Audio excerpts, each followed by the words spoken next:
बघा, निर्णय पटकन झाला पाहिजे, नाहीतर ही जी कटुता आहे ती वाढत जाईल अशी भीती सुद्धा चंद्रकांत पाटील यांनी व्यक्त केलेली आहे। पण सध्या शिवसेना आणि भाजप हे एकमेकांवर टीका करतायत, सत्ता स्थापनेसाठी दावे करतायत। असं जरी असलं तरी शिवसेनेवर आज काँग्रेसचे नेते नारायण राणे यांनी ही टीका केली।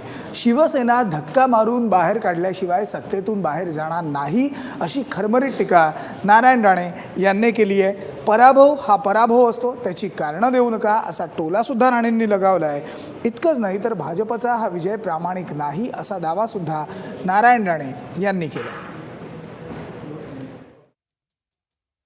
अविश्वास ठराव आणायला पुरेशी तेवढी संख्या लागते। शिवसेना आमच्या बरोबर आली तर शक्य आहे, आणि शिवसेना येणार असेल त्याने आधी विड्रॉ करावं, मग अविश्वास आणण्याचा काय प्रश्नच येत नाही। वाटतं तसं होईल पण मी एकमेव पहिल्यापासून सांगत आलेलो आहे, आजही सांगतो, शिवसेना धक्का मारून बाहेर काढल्याशिवाय सत्ता सोडणार नाही। पराभव असतो, त्या पराभवानंतर कारणं सांगणं योग्य वाटत नाही, कारण काळजी तेवढी आपण घ्यायला पाहिजे होती। निवडणुका का पहिल्यांदाच होत नाही, त्यामुळे कोर्टात जात आहेत, ठीक आहे, पण त्यातूनही पाहू काय होत आहे ते।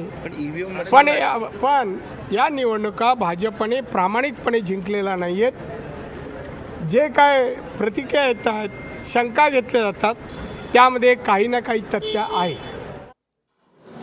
त्याचबद्दल आपण बोलूया। आपल्याबरोबर आहे आपली पुण्याची रिपोर्टर अश्विनी डोके। अश्विनी, नेमकं नारायण राणे यांना सुचवायचं आहे काय? त्यांनी दोन महत्त्वाचे मुद्दे मांडले, एक तर शिवसेनेबद्दल आणि दुसरा भाजपबद्दल। सेनेबद्दल ते असं म्हणतात की धक्का मारून बाहेर काढल्याशिवाय शिवसेना सत्तेतून बाहेर जाणार नाही, आणि दुसरं म्हणजे भाजपनं या ज्या निवडणुका जिंकलेल्या आहेत यात प्रामाणिकपणा नाही आहे। नेमकं सुचवायचं आहे काय राणेंना?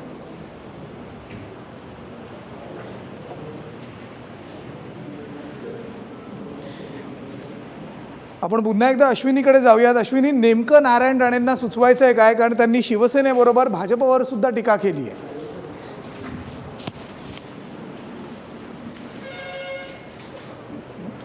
काही तांत्रिक कारणामुळे अश्विनीशी आपला संपर्क जो आहे तो होऊ शकत नाही आहे। पण बघा, आज नारायण राणे पुण्यात होते आणि नारायण राणेंनी आज ही टीका केलेली आहे। शिवसेना धक्का मारून बाहेर काढल्याशिवाय सत्ता सोडणार नाही अशी टीका नारायण राणे यांनी केली आहे। तर पराभव हा पराभव असतो, त्याची कारणं देऊ नका असा टोला सुद्धा आज राणेंनी लगावला।